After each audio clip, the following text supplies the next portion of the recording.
Let's dive right in, reviewing what we started yesterday. So, a recent study suggests that 60% of teenagers snap or text and drive. A city's police force worries that the proportion is higher in their city and is very concerned with the safety of their teenagers. They decided to take a random sample of 50 teens and gave them an anonymous survey. If there's evidence that the percent of their city is higher than the recent study, then they want to use resources to increase patrol around the high school. In the sample, 34 of the 50 admitted to texting or snapping and driving. So, does the data give statistical evidence that the proportion of teens in the city is greater than the 60% suggested by the recent study? So, again, just like last chapter, I always identified the key phrases for you to show you the process you should be doing. This is the key phrase, okay? That's what we're looking for. That in this chapter tells us that we're just moving forward with this version of the 4-step process, okay? So, remind me, the state step, what do we always do in the state step? What's the very beginning? You name it, all right? So we're going to give this thing a name, okay? Remember, the difference here is now instead of an interval, now we're testing for a proportion.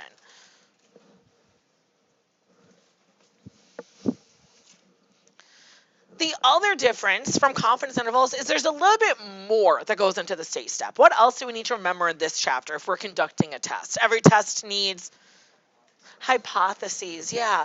So we have two hypotheses, okay? We always start with the null. And remember, the null is whatever the current claim is, whatever is given to you. What is the current claim? 60%, yeah, 0.6. And then you always have your alternative. And the alternative is basically what you're trying to get evidence for, what you believe might be true.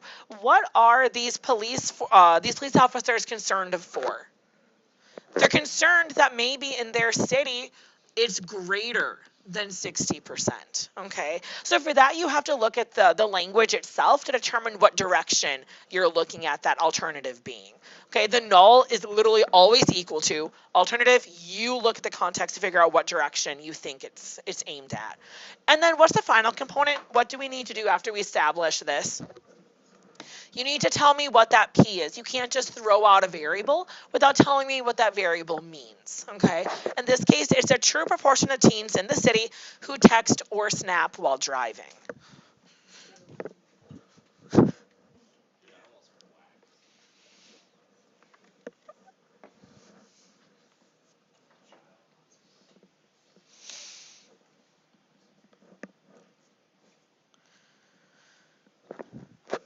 All right. Well, then plan step. Again, this is very familiar territory for you. You've done this for a whole chapter already. What do we do in the plan step?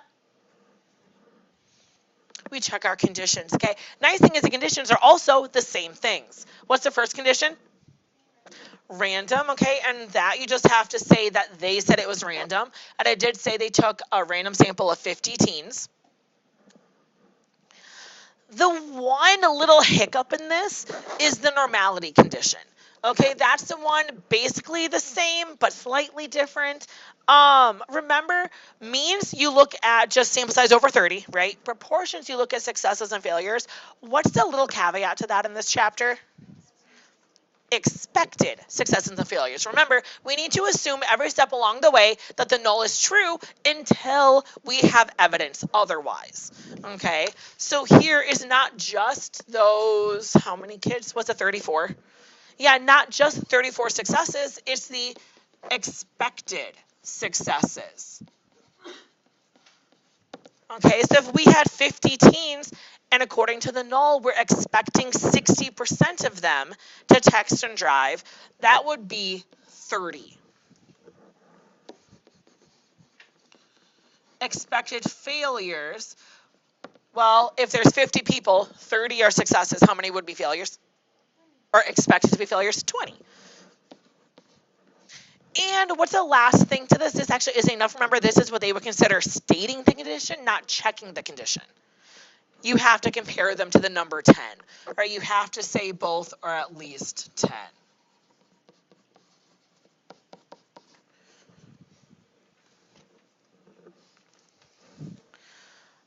And what's the last condition? Independent. And what do we do for that one? Yes, less than 10, our sample is less than 10% of the population.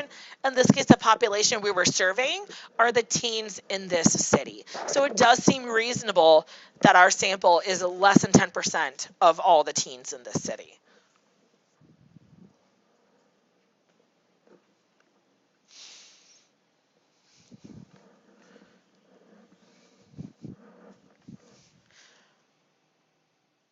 All right, and then the point of all of this, we want to figure out, well, how rare is this sample to occur to determine if we think that we can reject that claim of 60%.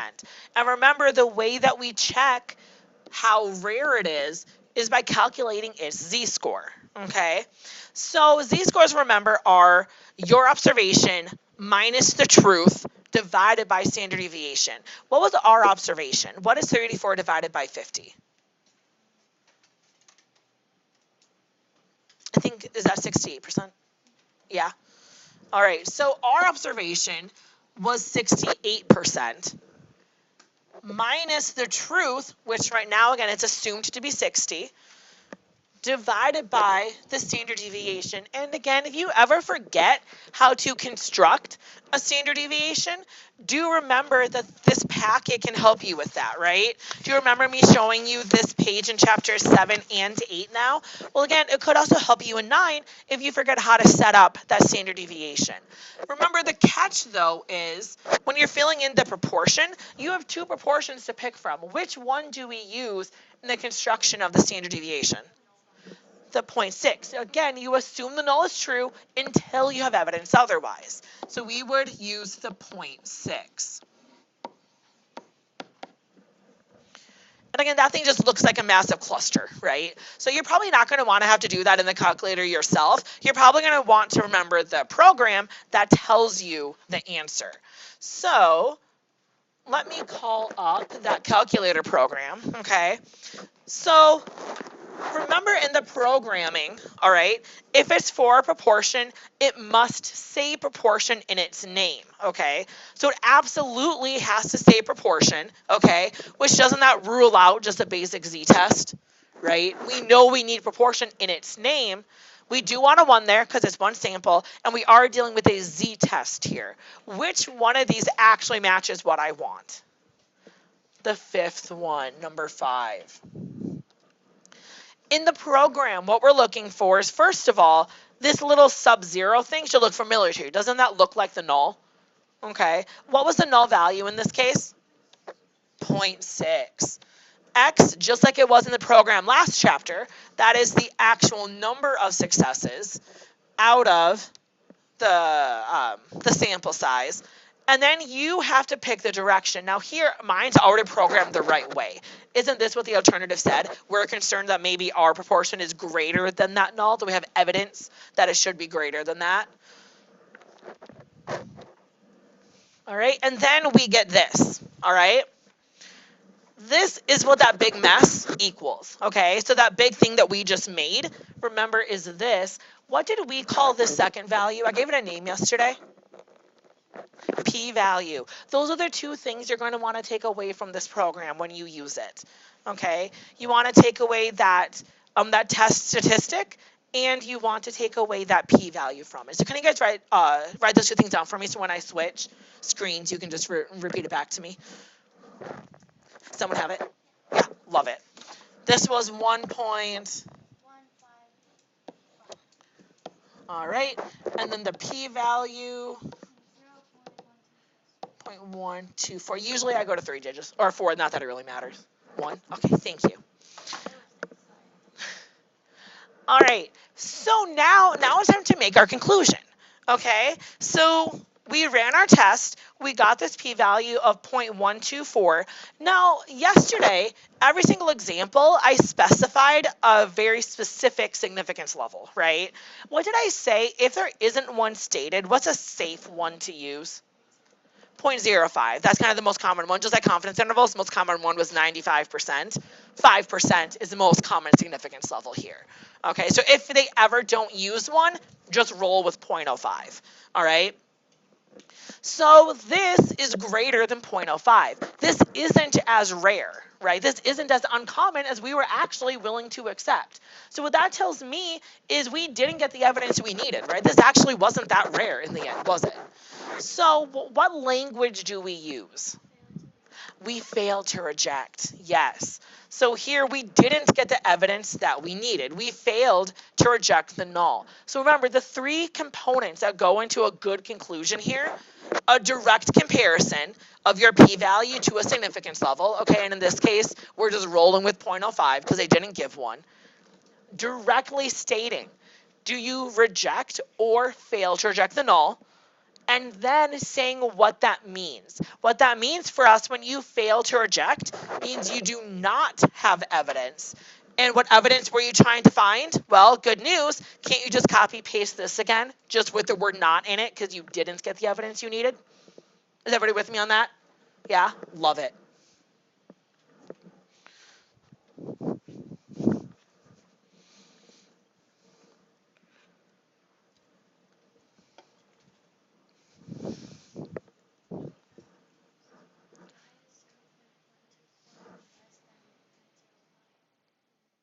Oh, that's a typo. You're right. That's greater than. I'm sorry.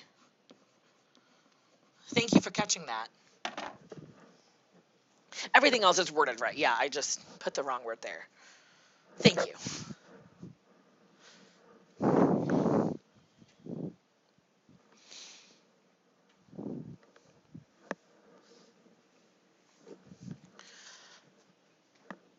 All right. And interpreting that p-value. Okay, so what does this actually mean? Well, remember what this means is given that the null is true, this is how rare our sample is. This is the probability of getting a sample at least as big as ours. Okay, so again, just putting that in good context, you don't just want to say if the null is true. The null being true means if the actual proportion really is 60, there's only a 0.1241 probability of getting a sample with a proportion at least as great as ours. Okay. Again, that commonly pops up, well, not even that commonly. When I've seen it pop up, usually that is a multiple choice question, which is nice, and then you don't have to phrase it yourself. You just have to remember the good phrasing for it. But the basis of it is always, given the null is true, the p-value is the probability of getting a sample as big or as small as yours.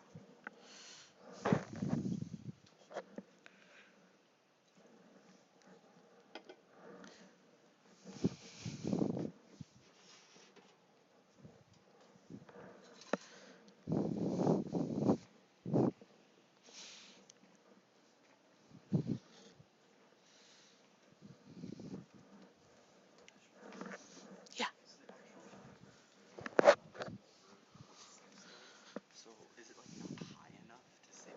Correct.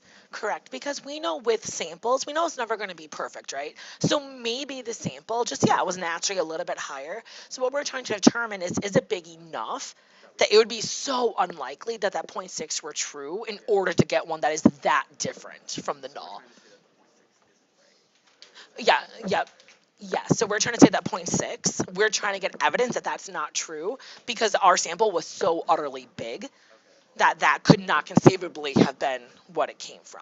In this case, you notice that 60% ultimately wasn't big enough to come to that conclusion. It wasn't that rare, even if the truth should be at 60. All right. So again, this is just a nice recap of what we discussed yesterday, right? Now let's dive in to a couple new things, all right? So the new stuff today comes from the idea that we could inadvertently come to the wrong conclusion, right? Maybe we reject the null when we're supposed to. That'd be good news. Maybe we fail to reject the null when we're supposed to. That would also be good news. But there's two ways that we could actually end up going wrong, right? We could end up rejecting the null when we weren't supposed to, okay? Or we could fail to reject the null when we actually should have failed it, okay? Now, the unfortunate thing is we never actually know if we make one of these errors, okay? But it does lead to some conversation we'll get to in a little bit here. You can actually control the likelihood of making these errors. So considering the consequences of the error that you could make, you can manipulate your data to make it less likely to make that certain error. Okay, and we'll get to that in a little bit, but right now we need to sort out what do we mean by these errors. Now, the unfortunate thing, the way they've named the errors literally makes zero connection to what they mean. Okay, so unfortunately, this is one of those things you're just kind of gonna have to remember because the naming scheme doesn't really help you at all. Okay, type 1 error. A type 1 error is when you reject the null, but you shouldn't have. Okay, so here, type 1, you reject the null when the null was actually correct. Okay, so it was wrong to reject it. Type 2 is when you fail to reject it, when you actually should have. The null is false, but you failed to determine that. You failed to reject it. I embed this literally every single day for the rest of this chapter. So by the end, it does get easier to remember the difference between these two things. Right now, my best piece of advice for you as you're doing homework, as we're talking in class, stuff like that, I would always go back to reference this page to make sure you're practicing it properly. You're not messing up those two, just because I do acknowledge the naming scheme they used doesn't help you determine which one you should be doing. Okay, the name doesn't really help. It's just the more you practice it, the more you'll become familiar with how to do it. Now, let's do this with our example. Okay, so they wanted to describe a type 1 error and then describe a consequence of us making that error. All right, so type 1, again, type 1 says that we reject the null, but we shouldn't have. Okay, the null actually was true, but we inadvertently rejected it anyway. So let's take a look at this. Okay, so here in that context, rejecting the null means that we determined that more teens are texting and driving than that study showed, when actually that's not true. Okay, that's what it would look like to reject the null when we shouldn't have in this case. We did end up concluding that the proportion of teens in this city is greater, but that was wrong. Okay, we shouldn't have rejected that null. So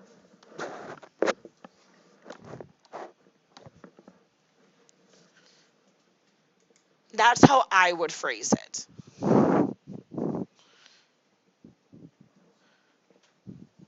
We did find that evidence to conclude it, but we really shouldn't have. The rate actually wasn't that high.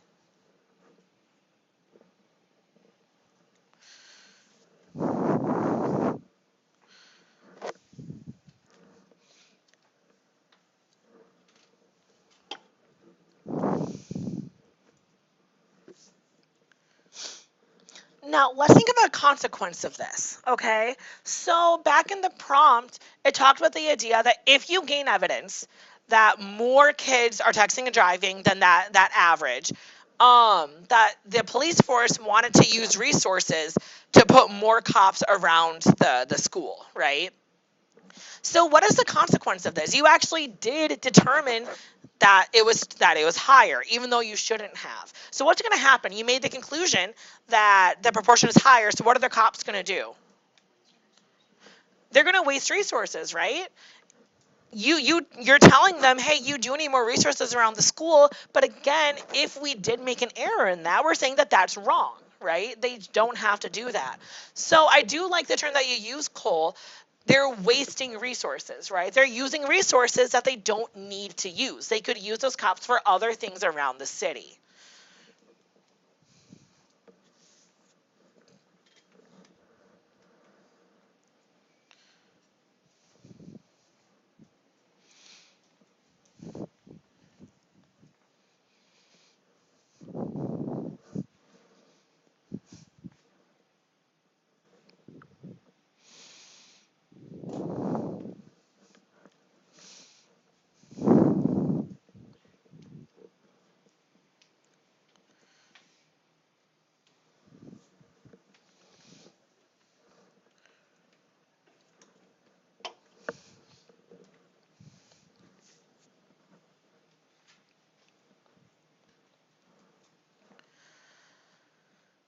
All right, a type 2 error and a consequence of it.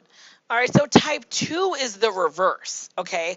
You fail to reject the null when you actually should have rejected it. So the way that I always view a type 2 error is you failed to get evidence towards this when actually you should have got that evidence, right? So here you fail to get evidence. You don't conclude the proportion is higher when, if this is wrong, that means it actually is higher, right? So type 2, that's always how I phrase it. I take this and I just put you did not conclude this, okay? You failed to reject it. You did not conclude this, but you should have come to that conclusion. It actually is true that the proportion is higher. Okay, that is what a type 2 error would be. So again, to make this easier for yourselves in context, I always go back to the prompt to say, all right, type 2 means I did not get that evidence when I should have. Type 1 is I did get the evidence, but I shouldn't have. And so I always, again, just take the phrasing from the prompt to make sure that I'm phrasing things well.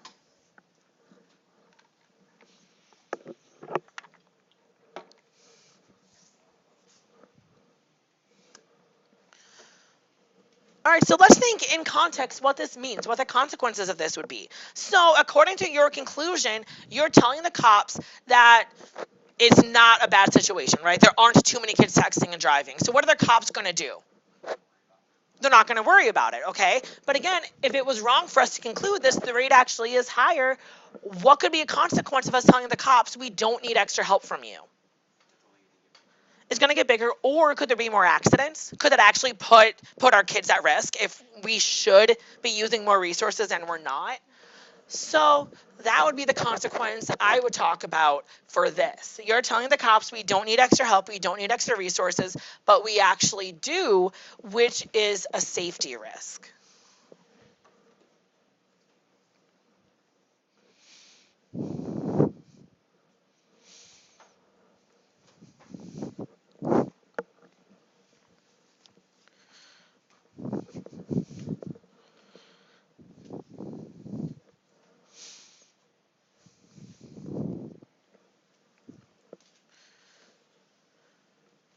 All right, and something else that can pop up on the AP exam sometimes. Sometimes they'll even ask you, which error could you have made?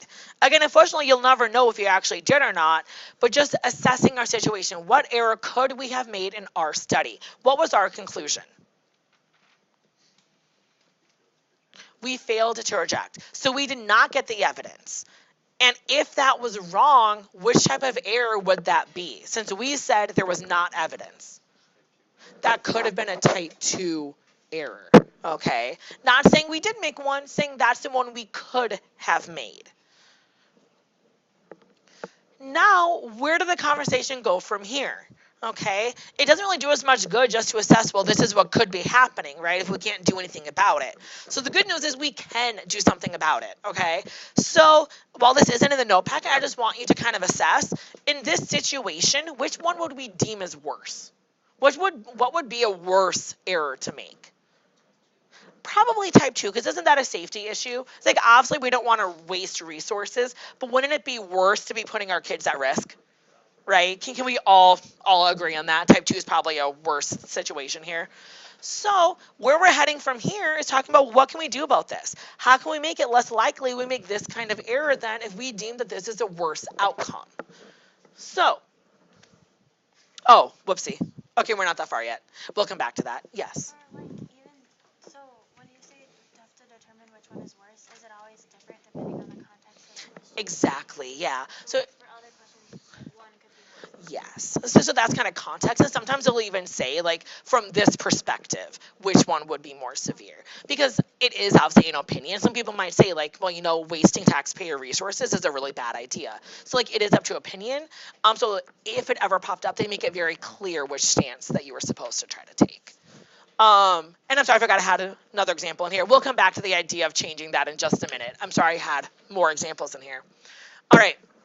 So, a flu vaccine. A drug company has developed a new vaccine for preventing the flu. The company claims that fewer than 5% of adults who use it will get the flu. If there isn't evidence that less than 5% who take it will get the flu, then it will not be put into production for the general public. To test the claim, researchers give the vaccine to a random sample of 1,000 adults. Of these, 43 get the flu. Do these data provide statistical evidence that fewer than 5% of adults who use the drug will get the flu? All right, here's our phrasing, right? I always identify that because that tells me I need to do the whole shebang, right? The whole four-step process. What's the first part of the four-step process? Yeah, we always give this thing a name, right? In this case, we took one sample. This is for a proportion, meaning we use Z, and this is a test in this chapter. This time, again, the state step is a little bit more involved than it used to be. What else goes into our state step? Hypotheses, yeah. So right now, what is the given claim? 5%.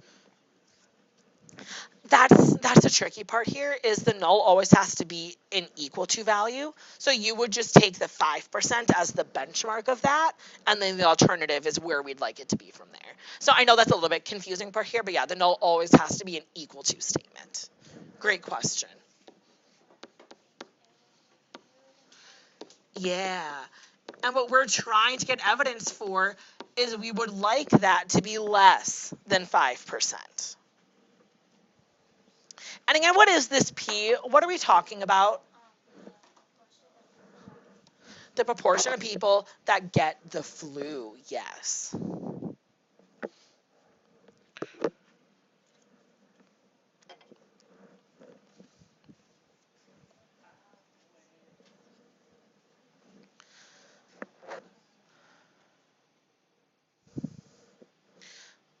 All right, plan step again, very familiar territory. What do we do in the plan step? Random, normal, independent. Random, by far, always the easiest, right? We just have to say that they said that it's random.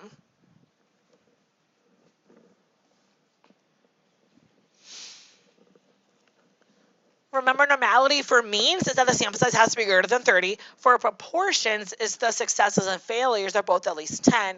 What's the slight caveat to that in this chapter?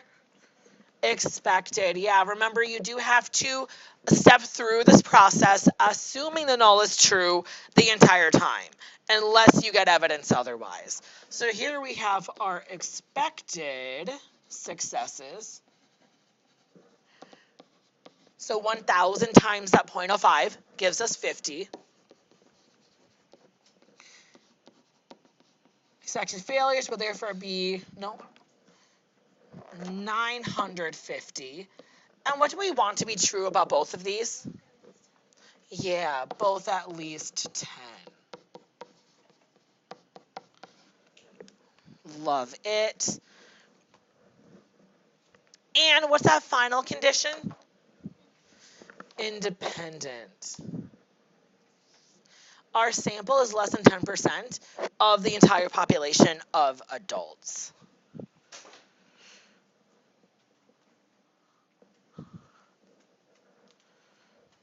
And in this case, actually, looking back, it might even be better adults who use this drug.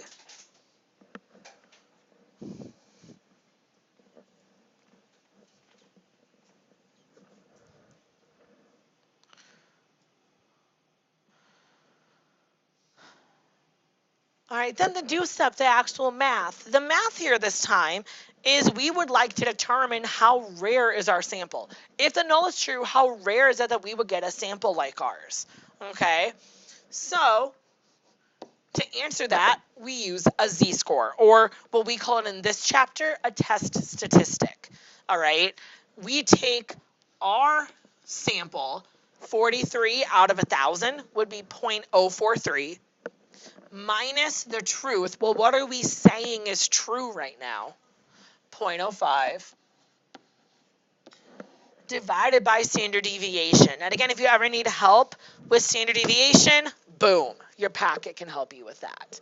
Okay, which value do we use when we're constructing standard deviation? the 0.05. You have to assume every step along the way, you have to assume that the null is true until you gain evidence otherwise. And again, that just looks like a massive cluster at this point, right? So good news, the calculator can help us with this, okay? We can type this in the program and it will do this math for us. Again, which program are we using? Yeah, this chapter, well, this section, I should say, we're using number 5, all right? This time the null is 0.05. We had 43 successes out of 1,000, but this time don't I need to change the way it's angled, right? My alternative is that I believe that the drug should be less than that 0.05. And remember, these are the two things that I need from you. That big thing that you just wrote is this Z. Then you also want to write down the p-value for me. Why do we write down the Z if we don't do anything? What? Why do we write down the Z if like it's not like the value? Because remember, so this Z is technically, if you plug this into normal CDF, that's where this comes from. So this comes from this. So the AP graders do want to assess and check that you can get that, because theoretically, and you'll see this in a little bit, if they just give you like, oh, here's a test statistic, you could theoretically normal CDF it yourself to get the p-value. So it is an important step along the way. Can you remind me what this is? Is it negative 1.01? Yeah. It'd be -1.02. Oh, it rounds. Okay, thank you. And p-value is 0.15. 1549. All right, so again, isn't this kind of a really big p-value? This ultimately isn't that rare, is it? So because this is greater than that 0.05, right? Because again, if they don't state a significance level, we just roll with 0.05. Because this is bigger than that, what conclusion do we make? We fail to reject the null. We don't have evidence to say that the null is wrong.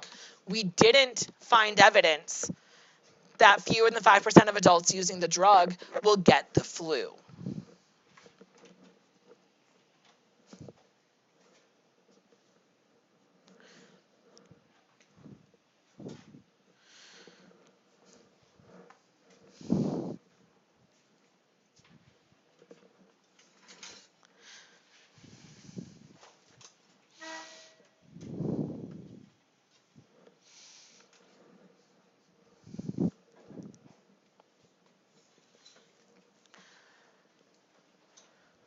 All right, so now to wrap this back in with what we started talking about today.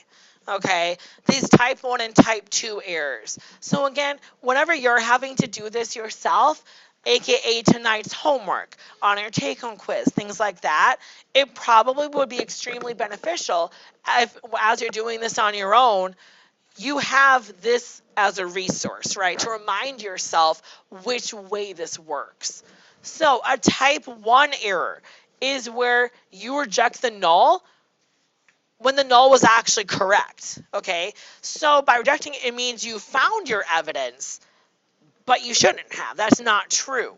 So the way that I always phrase this, oh, sorry, too far. The way I always phrase this is a type 1 error. We actually did get the evidence, right? We got evidence that fewer than 5% of adults who use a drug will get the flu. However, that is false. Okay, that's wrong.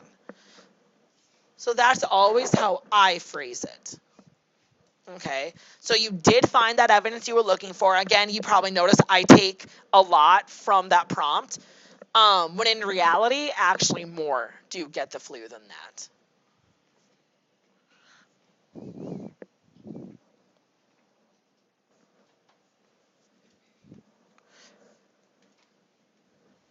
All right, now if they ever ask for the consequence of this, I would go back to see what other information we were provided. Okay, so if you look back at the prompt, they're saying if there isn't evidence that less than 5% who take it will get the flu, it will not be put into production. So we're saying that we did find evidence. So what is the company going to do?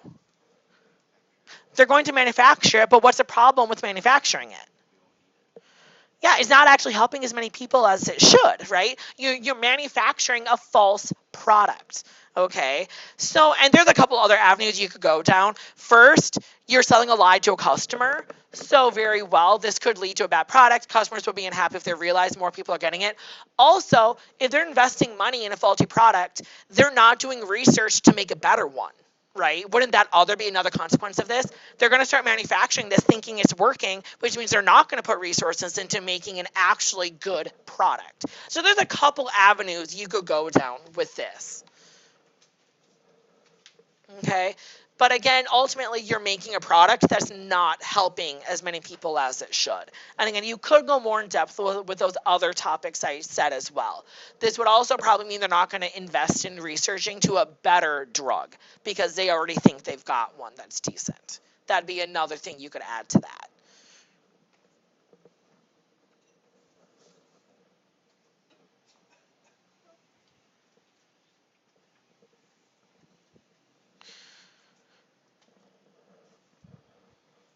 All right, a type 2 error. So remember, type 2 error is the opposite of this. The type 2 error is you fail to reject the null when the null was actually false. You should have rejected it. So the way that I always phrase that, failing to reject the null means you did not get this evidence, right? So for type 2, the way that I always phrase it is I say, I did not get evidence of this when I really should have, right? Does that make sense? I didn't decide this when I should have. Less people actually were getting the flu by using this drug.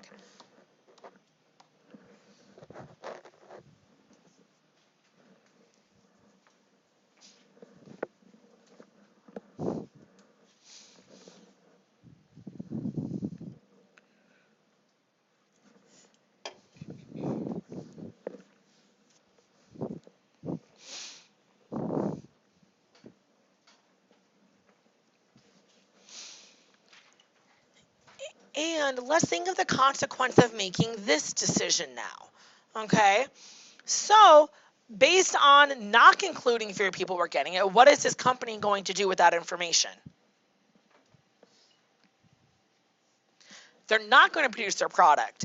But what's the problem with that? What's the consequence of them not making this product? The product would have actually worked. It would have been actually helping people.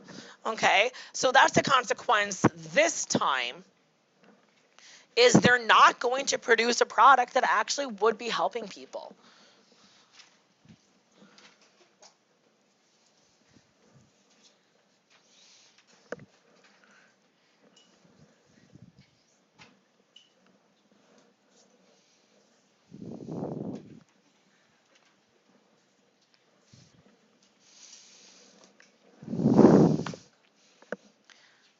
All right.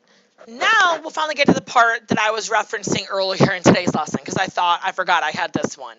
So an important conversation to have now is this idea of, well, if one of these errors is worse than the other, can we manipulate our situation to minimize the risk of that kind of error? Okay, so that's ultimately where this conversation is heading. Okay, we would like to minimize making certain errors if we feel like that error is worse than making the other one.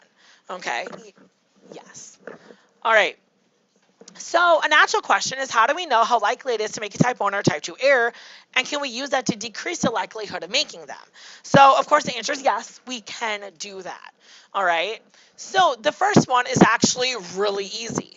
Okay. The probability of making a type 1 error is actually the significance level that you chose to use. So when we're using a 5% significance level, what's the probability we make a type 1 error?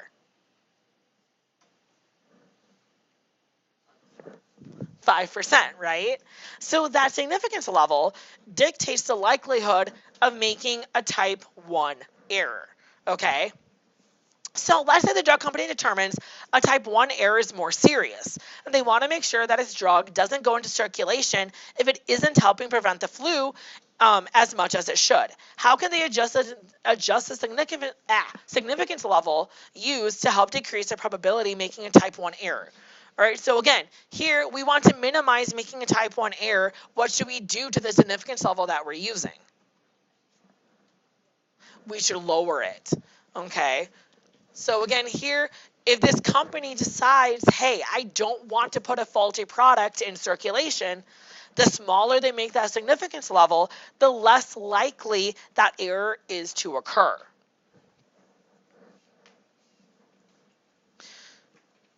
All right, now, there's a catch to this. All right, the catch is you can never decrease both of these probabilities together. Okay, unfortunately, by decreasing the likelihood of making one error, what happens to the other one? Is going to increase, okay? These are in a natural flux with each other. As one goes up, the other goes down, okay? So unfortunately, what that means is if you try to decrease a type 1 error, inadvertently what you're doing is making it more likely you can end up making a type 2 error instead. And that's why we assess the consequences of what could happen before making that decision, because obviously decreasing one here, well, it's going to increase the probability of a type 2 error. All right. Now, let's say we do want to decrease a type 2 error, though. Okay, maybe in a circumstance a type 2 error is worse. What can we do to the significance level then? Again, knowing what we know, knowing decreasing it will decrease a type 1, knowing those always are in flux, that catch 22. So what do I need to do to decrease a type 2 probability? Increase it, yeah. So if I increase the significance level, that increases type 1's likelihood of happening. But again, the result of that is type 2 goes down because of that. So that's kind of how I always think of this, okay? The significance level directly relates to type 1. Use the fact those are opposite of each other to figure out what's happening to a type 2 error in that case. Or at least that's how I always think of it.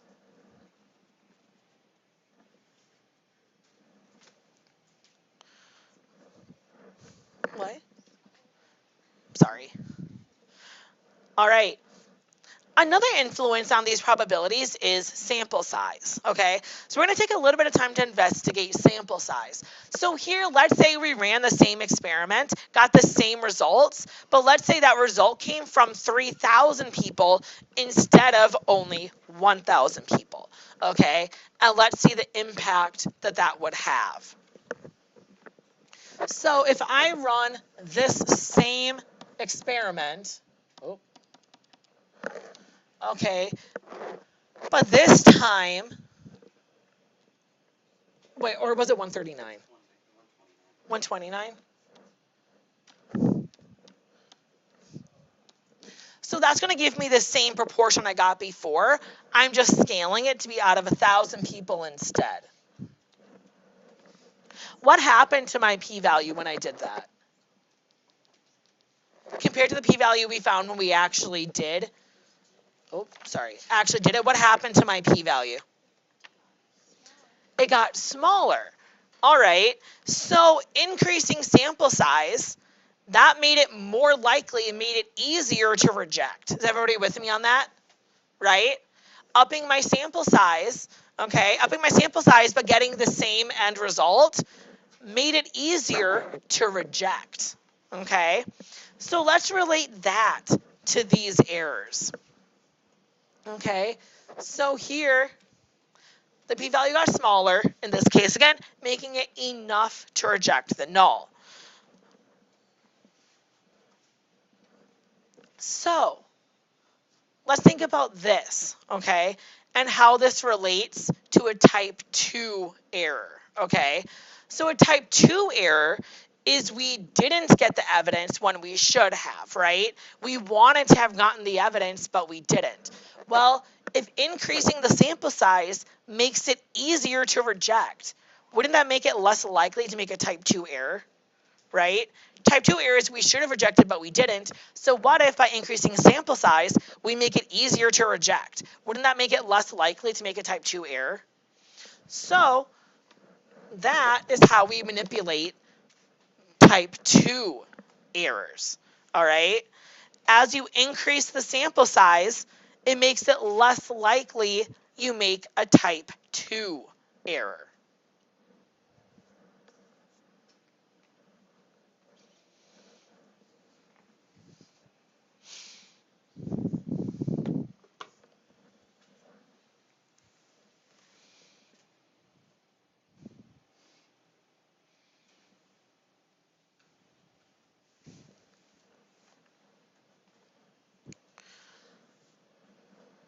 All right. So let's say in the flu example, let's say the company wants to decrease the probability that their drug doesn't get rejected from circulation if it's actually helping people. So they want to minimize a type 2 error happening. All right. So again, let's discuss the two ways we just mentioned that we can minimize a type 2 error. What's the one that we just talked about? If I up my sample size, what happens to type 2 errors? Less likely. So if we included more people, wouldn't that make it less likely to make a type 2 error, right? The other thing, right? Significance level. All right. Well, remember, if I up significance level, that ups a type 1 error. But if type 1 is going up, what's type 2 doing? Going down. So actually in this case, doesn't upping either one actually end up minimizing a type 2 error? So upping either one of these things shoots down a type 1 error. The reverse of that is true. What if I decrease these things? What happens to a type? Yes. So increasing these minimizes a type 2 error. Decreasing these things minimizes a type 1 error.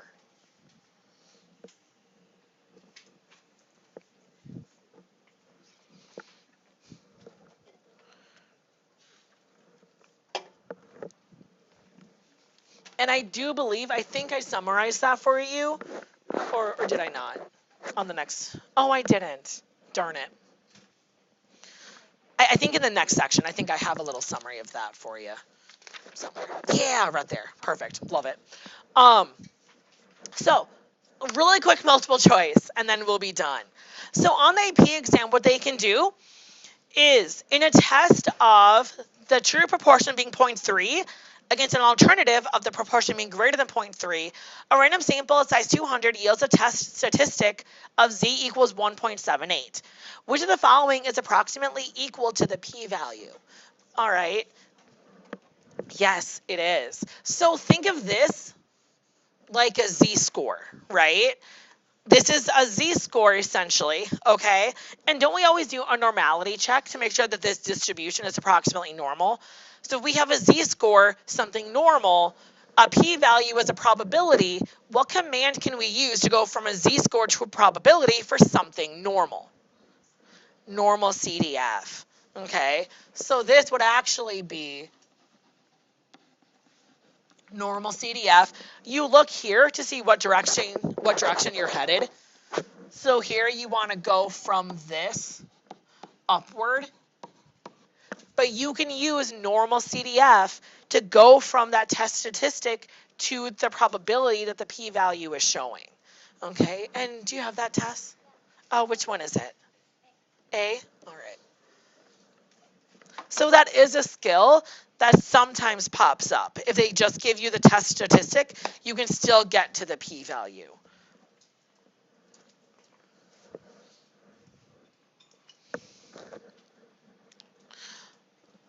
All right. A significance test allows you to reject a null in favor of the alternative at the 5% level. What can you say about significance at the 1% level? So here's a little mental gymnastics for you, okay? So here, it says you reject at the 0.05 or at the 5% level. What does that mean about your p-value? If you do reject, though, it's less than. So our p-value, all we know is our p-value is somewhere less than 0.05, right? Somewhere less than 1%, right? And now they're asking about the 1% level.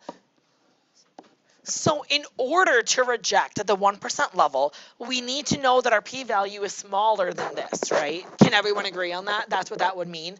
Do we know if our p-value is less than this just by knowing it's less than 0.05? Do we know that? No, we don't. So what would the most appropriate answer be here?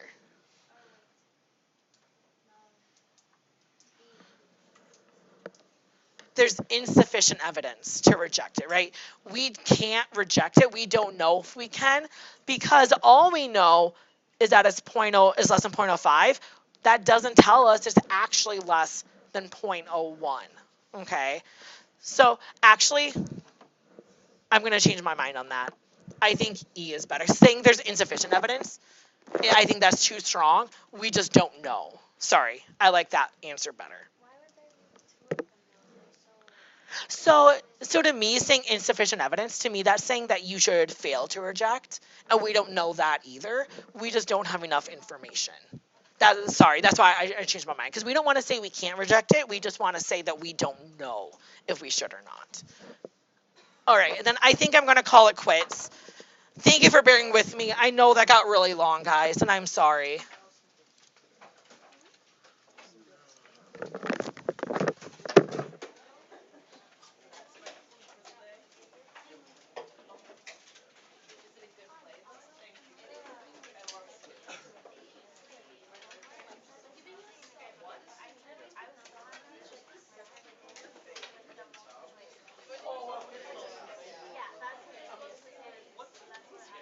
Yeah, I'll go back and I'll get that information. I'm sorry.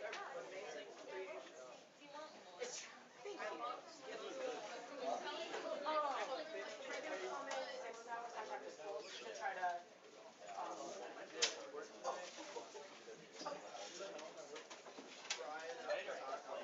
I would love to get that done.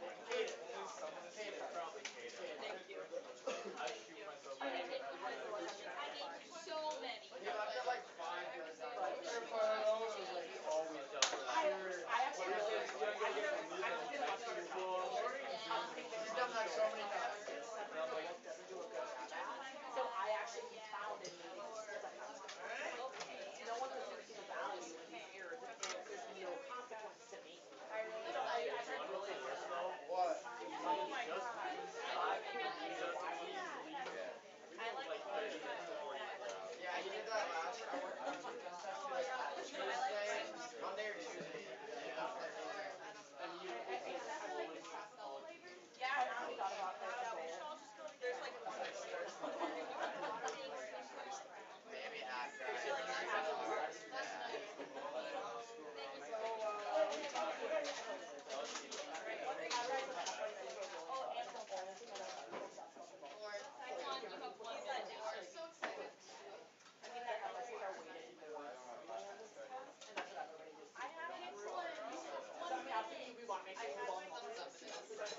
don't let that freak you out.